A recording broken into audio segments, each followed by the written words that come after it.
মান তাসাব্বাহা বিকাউমিন ফাহুয়া মিনহুম ইলা আখির হাদিস। সম্মানিত মুসাল্লিবৃন্দ, যাবতীয় প্রশংসা সেই মহান আল্লাহ তাআলার, যেই মহান আল্লাহ তাআলা আমাদেরকে দীর্ঘ এক সপ্তাহ পর তার ডাকে সাড়া দেওয়ার মতো তৌফিক দান করেছেন, আমরা উপস্থিত হতে পেরেছি। এজন্য সর্বপ্রথম সেই মহান আল্লাহ তাআলার শুকরিয়া আদায় করি। আমরা সবাই বলি আলহামদুলিল্লাহ। সেই রাসূলের প্রতি দুরূদ ও সালাম বর্ষিত হোক, সকলে বলুন সাল্লাল্লাহু আলাইহি ওয়াসাল্লাম। সম্মানিত উপস্থিতি, আজকে আমার খুতবার বিষয় বিশ্বকাপ ফুটবল খেলা ও আমাদের কি ক্ষতি করে। কোরআন এবং সহিহ হাদিস থেকে উল্লিখিত বিষয়গুলি আলোচনা করার চেষ্টা করব ইনশাআল্লাহুল আজিজ। ওয়া তাওফিক ইল্লা বিল্লাহ আলাইহি তাওয়াক্কালতু ওয়া ইলাইহি উনীব। সম্মানিত উপস্থিতি, আজকে গোটা বিশ্বকাপ নিয়ে মেতে রয়েছে। বেধর্মী বলেন, ইহুদি খ্রিস্টান, তাদের সাথে সাথে মুসলিমরাও। তাদের চাইতে মুসলিমরাই বেশি মনে হচ্ছে আরও বেশি আনন্দিত। আমরা আজকে দেখব যে আসলে আমাদের কি ক্ষতি করেছে। কোরআন এবং সহিহ হাদিস থেকে সেই বিষয়গুলি জানার চেষ্টা করব, এবং যারা আসতে পেরেছি আল্লাহ যেন আমাদেরকে সুন্দর মন মস্তিষ্ক খেয়াল করে শুনে বাকিটা জীবন যেন আমরা সেগুলি মেনে চলতে পারি, আল্লাহ সেই তৌফিক দিনে আমাদেরকে দান করুন। আমরা সবাই বলি আল্লাহুম্মা আমিন। বিশ্বকাপ ক্রিকেট গোটা বিশ্বে আজকে আনন্দের জোয়ার, পাশাপাশি মুসলিমরাও কিছুতেই পিছিয়ে নেই। আজকে মুসলিম দেশ, বিশেষ করে আমাদের বাংলাদেশ পবিত্র ভূমি, তারপরেও গোটা বিশ্বের সাথে তাল মিলিয়ে যারা মুসলমানদেরকে দেখতে পারে না, যারা ইসলামকে সহ্য করে না, ইহুদি খ্রিস্টান, আল্লাহ তাআলা আমাদেরকে বলেই দিয়েছেন যে তারা জীবনে তোমাদেরকে মেনে নিবে না এবং তোমাদেরকে বিশ্বাসও করবে না। অথচ আমরা তাদেরই বিশ্বকাপে অংশগ্রহণ করার ফলে আমরা বেশি আনন্দ করি। তো মহান আল্লাহ তাআলা, আমরা আজকে জানার চেষ্টা করব খেলা। তাই বলে খেলা যে নাজায়েজ এটা না, ওই খেলাটাই তখন জায়েজ। শরীর সুস্থ রাখে, শরীর ভালো রাখে, মন মস্তিষ্ক ভালো করে, এই সমস্ত খেলা আল্লাহর নবীর যুগেও ছিল। যেমন ঘোড় দৌড় প্রতিযোগিতা, এমনি দৌড় প্রতিযোগিতা, এই খেলাগুলো ছিল। যেই খেলাতে হার জিত হবে, টাকার হার জিত রয়েছে, সেই খেলা জায়েজ নেই। আর এই খেলার সাথে সাথে আমাদের কি ক্ষতি করেছে আমরা একটু আজকে কোরআন এবং সহিহ হাদিস থেকে জানার চেষ্টা করব। আজকে এমন অবস্থা হয়েছে, সন্তান এক দল করে, পিতা আরেকটা দল করে, স্ত্রী দেখা যায় আরেকটা দল করে। আজকে আমাদের মুসলিম সমাজে ঐক্য, এই যে খেলাকে কেন্দ্র করে ঐক্য আমাদের ভিতরে ফাটল ধরেছে। আজকে সর্বপ্রথম যেই জিনিসটি আমাদের ক্ষতি করেছে, নাম্বার 1, সেটা হচ্ছে বিশ্বকাপ মানুষকে আল্লাহর স্মরণ থেকে গাফেল করেছে। আল্লাহর স্মরণ থেকে গাফেল করেছে। মুসলিমদের উচিত সর্বসময়, সব সময়, আল্লাহ তাআলা এই পৃথিবীতে তাকে সৃষ্টি করেছে একমাত্র তার ইবাদতের জন্য, এবং তাকে সব সময় স্মরণে রাখতে হবে, তার ইবাদত করতে হবে। এই জন্যই আল্লাহ তাআলা আমাদেরকে সৃষ্টি করেছেন, আর অন্য কোনো কারণে সৃষ্টি করেন নাই। বিশ্বকাপ ক্রিকেট যখন শুরু হয়েছে বা হচ্ছে, তখন এমন মানুষ, এমন উন্মাদ হয়ে যাচ্ছে, এমন সেটা নিয়ে ব্যতিব্যস্ত, আল্লাহর স্মরণ থেকে একেবারে তার আল্লাহর স্মরণই নেই। আল্লাহ তাআলা বলেন, ইয়া আইয়ুহাল্লাযীনা আমানু লা তুলহিকুম আমওয়ালুকুম ওয়ালা আওলাদুকুম আন যিকরিল্লাহি ওয়া মান ইয়াফআল যালিকা ফাউলাইকা হুমুল খাসিরুন। ইয়া আইয়ুহাল্লাযীনা আমানু, হে ইমানদারগণ, লা তুলহিকুম আমওয়ালুকুম ওয়ালা আওলাদুকুম, তোমাদেরকে যেন গাফেল করে না দেয়, তোমাদেরকে যেন আল্লাহ স্মরণ থেকে গাফেল করে না দেয়। কোনগুলো? সে বিষয়টি বলে দিচ্ছেন যে আমওয়ালুকুম ওয়া আওলাদুকুম, তোমাদের সন্তান সন্ততি আর হলো সম্পদ। কি থেকে? আন যিকরিল্লাহি, আল্লাহ স্মরণ থেকে। আল্লাহ স্মরণ থেকে যাতে তোমাকে গাফেল করে না দেয়, তোমাকে যেন বিভ্রান্ত করতে না পারে, এই জন্য এখানে দুইটা জিনিসের উল্লেখ করা হয়েছে। সেটা হচ্ছে সম্পদ আর হচ্ছে সন্তান সন্ততি। এখানে বিশেষভাবে এই দুইটা জিনিস উল্লেখ করার কারণ হলো সবচাইতে বেশি মানুষ ধোঁকায় পড়ে, আল্লাহকে স্মরণ থেকে বিমুখ হয়ে যায়, আল্লাহকে স্মরণ থেকে বেশি সরে যায় এই দুইটা জিনিস, অর্থাৎ সম্পদ। সম্পদের পিছনে সম্পদ যেভাবে হোক রোজগার করতে হবে, নামাজ পড়ে হোক, নামাজ ছেড়ে হোক। ব্যবসার ক্ষেত্রে দেখা যায় নামাজ এদিকে আজান হয়ে যাচ্ছে, তারপরেও মানুষ আসেন। এরপরে সন্তান সন্ততি, এটাও খুব গুরুত্বপূর্ণ। সন্তান সন্ততির জন্য এমন সব কিছুই, এই যে অর্থ সম্পদের পিছনে দৌড় দিচ্ছে ওই সন্তান সন্ততির জন্য। ছোট্ট একটা মানুষ আর একটা মানুষ কতই খাবে, কিন্তু তারপরেও ওই যে স্ত্রী সন্তান সন্ততিদের জন্য, তাদের জন্য আমি যেন একটা কিছু ভালো করে রেখে যেতে পারি, এই জন্য কী করে? অবৈধ পন্থা বেছে নেয়। আল্লাহ বিশেষভাবে এই দুইটা উল্লেখ করেছেন। তবে তাফসির ঐতিহাসিকদের মতে আরও বিভিন্ন তাফসিরে যে উল্লেখ রয়েছে, যতগুলি পন্থা রয়েছে, যতগুলি কাজ রয়েছে, যতগুলি হচ্ছে মাধ্যম রয়েছে, যেইগুলি থেকে আল্লাহ স্মরণ থেকে বিমুখ রাখবে, সেই জিনিসটাই হচ্ছে হারাম, সেই জিনিসটাই হারাম। আল্লাহ তাআলা সেই কথাটি বলছেন, ইয়া আইয়ুহাল্লাযীনা আমানু লা তুলহিকুম, তোমাদেরকে যেন গাফিল করে না দেয়, আল্লাহ স্মরণ থেকে যেন কি করে না দেয়, বিমুখ না করে দেয়। ওয়ামান ইয়াফআল যালিকা ফাউলাইকা হুমুল খাসিরুন,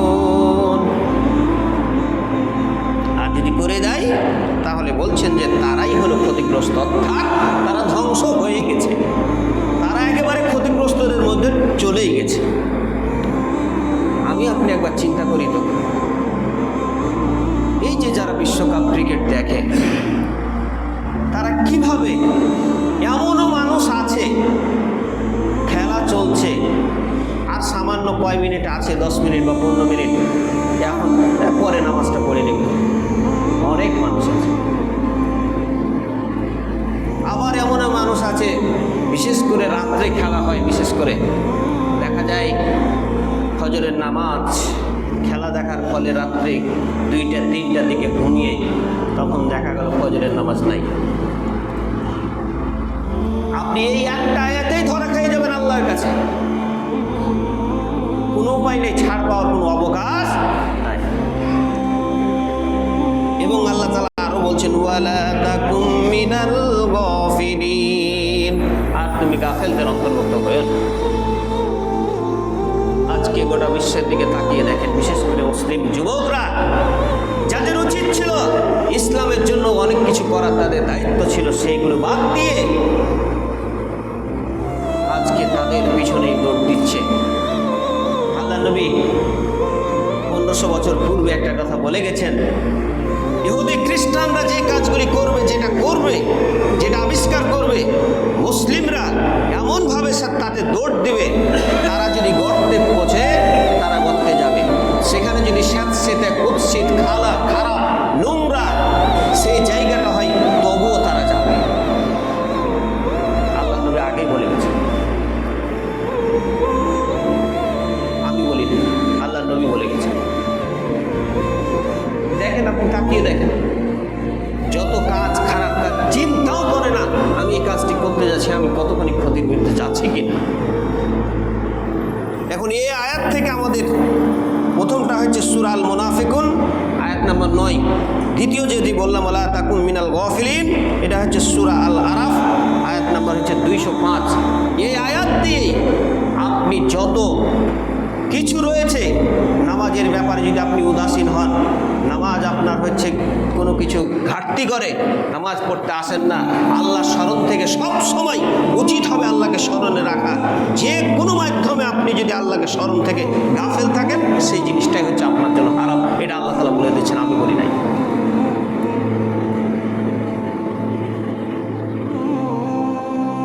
আপনাকে এখান থেকে বের হয়ে আসতাম, উপায় নেই। এমনও মানুষ আছে, এমনও ব্যক্তি আছে, এমনও যুবক আছে, সাহাবীদের নাম মনে নাই, 4 খলিফার জীবনী মনে নাই, 4 খলিফা যে কোন কোন ব্যক্তি সেগুলো মনে নাই, অথচ অনেক খেলোয়াড়ের পরিসংখ্যান, তার জন্ম কত, তার মৃত্যু কত, সে কতটি গোল করেছে না করেছে সব মনে থাকে, অথচ কোরআনের 2-4টা সূরা মুখস্থ নাই, এরকমও মানুষ রয়েছে। হতভাগা জাতি, কপাল পোড়া জাতি, সারা বছর চলে যায়, 60-70 বছর চলে যায়, মাত্র 2-3টা সূরা মুখস্থ, তাও আবার ভালোভাবে নাই। অথচ ওই ব্যক্তিটাকে, ওই মানুষটাকে যদি জিজ্ঞাসা করা হয়, বিভিন্ন ইসলামিক, খ্রিস্টান, ইহুদি খেলোয়াড়দের নাম, তাদের পরিসংখ্যান সব কিছু মুখস্থ আছে। আল্লাহ নবী একটা ছোট্ট কথাই তিনি বলছেন, আকসিরুদ যিকর হাজিতিল লাজ্জা, হাজিমিল লাজ্জা, তুমি সব সময় বেশি বেশি স্মরণে রাখো একটা জিনিস, সেটা হচ্ছে মৃত্যু। সব সময়, অধিকাংশ সময় তুমি একটা জিনিস মনে রাখবা, সেটা হলো মৃত্যু। মৃত্যুকে যদি তোমার স্মরণ থাকে, তাহলে তোমার দ্বারা অন্যায় হওয়া অসম্ভব। আজকে আমরা মৃত্যুকে ভুলে গেছি, মনে মনে ভাবি এই তো আমার কয়দিন বয়স হলো, এই তো কয়দিন 20-30 হলো, আরও অনেকদিন আমি বাঁচব।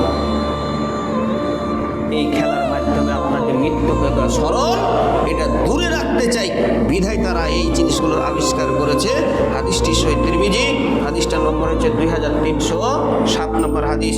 নাসাইতেও হাদিসটা রয়েছে 1824 নম্বর হাদিস। আমরা ইচ্ছা করলে সেটি দেখতে পারি। আল্লাহ নবী বলছেন যে তোমরা বেশি বেশি কি রাখো, মৃত্যু কথাটাকে স্মরণ রাখো। আমরা সব সময় ওই জিনিসটাকে ভুলে গেছি।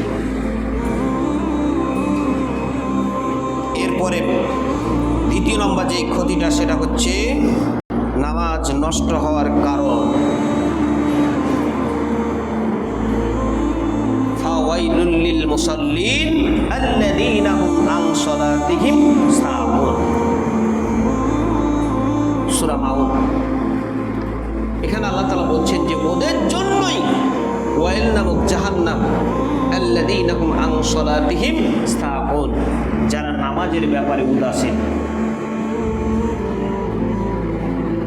এখন আমি আপনি যারা খেলার সাথে মত্ত, খেলা দেখতে থাকি, মনে মনে ভাবি যে আর কিছুক্ষণ পরেই শেষ হয়ে যাবে, একবারই যে নামাজটা পড়ে নিব, বিপদে পড়ে যাবে। আল্লাহ তাআলা শুধু সেটাই বলেননি, ফাওয়াইলুল লিল মুসাল্লিন, ওই সমস্ত মুসাল্লিদের জন্য ওয়াইল নামক জাহান্নাম, যেই জাহান্নামটার ব্যাপারে বলা হয়েছে আগুন আগুনকে খেয়ে ফেলবে, এত প্রজ্বলিত, একেবারে কঠিন। এদের বৈশিষ্ট্য বলে দিচ্ছেন কি, আল্লাযীনা হুম আন সালাতিহিম সাহুন, যারা নামাজের ব্যাপারে উদাসীন। জোহরের নামাজ দেরি করে পড়ে, আসরের নামাজ মাগরিবের আগে পড়ে, সবগুলোই দেরি। এর আরও অনেক ব্যাখ্যা রয়েছে, আমি আর সেদিকে যাচ্ছি না। এখানে আমাদেরকে চেষ্টা করতে হবে, চেষ্টা না, অবশ্যই এগুলো থেকে আমাদের সতর্ক থাকতে হবে। হাফিজু আলাস সালাতি ওয়াস সালাতিল উসতা, তোমরা নামাজের হেফাজত করো, বিশেষ করে আসরের সালাত। কেন বললেন? কারণ হচ্ছে সবচাইতে বেশি মানুষ এই সালাতটাকে অলসতা করে। কিছু কিছু মানুষ রয়েছে যারা দেরি করে পড়বে, আমাদের মসজিদে এখনো ওয়াক্ত হয়নি, আমি যাব না, এখন পড়া যাবে না। কথার কথা ওয়াক্ত হয়ে গেছে, আপনি নামাজটা পড়লেন না, দেরি করে পড়লেন, হয়তো আল্লাহ না করুক আপনি যদি মারা যান, তাহলে আপনার এই নামাজটা কাজা থেকে গেল। আপনি কি গ্যারেন্টি দিতে পারবেন? আমি আপনি কি কেউ পারবো গ্যারেন্টি দিতে?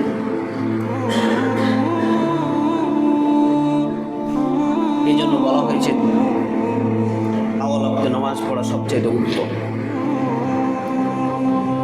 এরপরে বলছেন فخلف من بعدهم خلف أضاعوا الصلاة واتبعوا الشهوات فسوف يلقون غيا। নবীর যুগের পরে বর্তমানে এখান থেকে যেটুকু বোঝাতে চাচ্ছেন যে তাদের পরে আসলে এমন এক অসৎ বংশধর যারা সালাতকে বিনষ্ট করলো এবং কুপ্রবৃত্তির অনুসরণ করলো, সুতরাং শীঘ্রই তারা জাহান্নামে প্রবেশ করবে। এই যে অসৎ বংশধর, এদের বৈশিষ্ট্য যেটি বলছে সেটা হচ্ছে সালাত বিনষ্ট করা। সালাত বিনষ্ট মানে সালাত দেরি করে পড়া। এর ব্যাখ্যা আরও অনেক রয়েছে। সালাত দেরি করা এটা একটা ব্যাখ্যা। নামাজের অর্থ হয়ে যাবে, আপনাকে নামাজ পড়ে নিতে হবে। এখন এটা হচ্ছে সূরা মারিয়াম, আয়াত নাম্বার হচ্ছে 59। এরপরে বাইনার রাজুলি ও বাইনার শিরকি ওয়াল কুফরি তারকুস সালাত। সাহাবীরা যারা নামাজ ছেড়ে দিত আর যারা পড়ত না, এই দুইটার পার্থক্য তারা নির্ণয় করতেন হচ্ছে নামাজ। কাফের এবং মুশরিকদের মধ্যে পার্থক্য করতেন, মুমিন এবং হচ্ছে কাফের মধ্যে পার্থক্য করতেন নামাজ। নামাজ পড়লে সে মুমিন, নামাজ না পড়লে সে হলো কাফের। একটু এদিক ওদিক তারা করতেন না, একেবারে দ্বিধাহীন চিত্তে কথা বলতেন যে নামাজ পড়বে সে হলো মুমিন, আর যে নামাজ পড়বে না সে হলো কাফের মুশরিক। আজকে আমাদের সমাজে তাকিয়ে দেখেন, অনেক মানুষ ব্যবসা করতে গিয়ে দেখা যায় তার নামাজের ব্যাপারে কোনো খেয়াল থাকে না। এটা হচ্ছে সহিহ মুসলিম, হাদিসটার নম্বর হচ্ছে 82, এখানে সেই হাদিসটি রয়েছে। অতএব আমাদের এখান থেকে চিন্তা করতে হবে, যারা ফজরের 1টার দিকে খেলা যদি শুরু হয়, 2টা 3টা 4টা বাজে যায় ঘুম যেতে, ফজরের নামাজটা আপনার কী হবে? যারা দেখেন একটাবার চিন্তা করবেন এবং পাশাপাশি এই চিন্তাটা করবেন প্রতিটা ঘন্টা, প্রতিটা মিনিট, প্রতিটা সেকেন্ড কাল কিয়ামতের মাঠে আপনাকে জবাব দিতে হবে। আপনাকে যদি জিজ্ঞাসা করা হয় অমুক দল জিতেছে, এই কি প্রশ্ন করা হবে? কে কাপ নিয়েছে, এটা কি প্রশ্ন করা হবে? জীবন করা হবে যে আপনাকে ওই সময়টা দেওয়া হয়েছিল, ওই যে তোমাকে ঘুমার সময়, সেই ঘুমকে বাদ দিয়ে তুমি ক্রিকেট খেলা, বিশ্বকাপ ফুটবল খেলা দেখেছো, এই সময়টা তুমি হিসাব দাও। ঘন্টা তো দূরের কথা, একটা মিনিটেরও হিসাব আমরা দিতে আর কি দিবেন, কি বলবেন বলুন?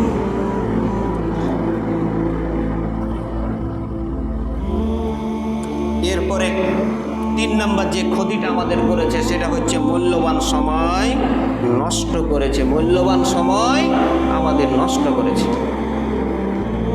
আল্লাহ তাআলা সূরা একটা নাজিল করেছেন, ওয়াল আসর, সময়ের কসম, ইন্নাল ইনসানা লাফি খুসর। আল্লাহ তাআলা সময়ের কসম কেন ফেলেন? এখানে কারণ আছে।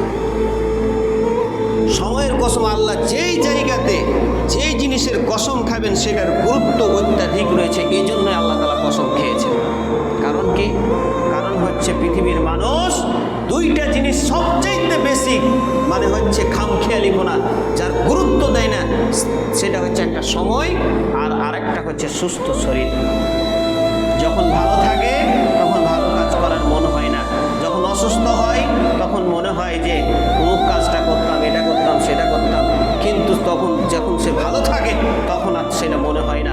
শক্তির জোর, রক্তের জোরে সে অনেক কথা বলে ফেলে,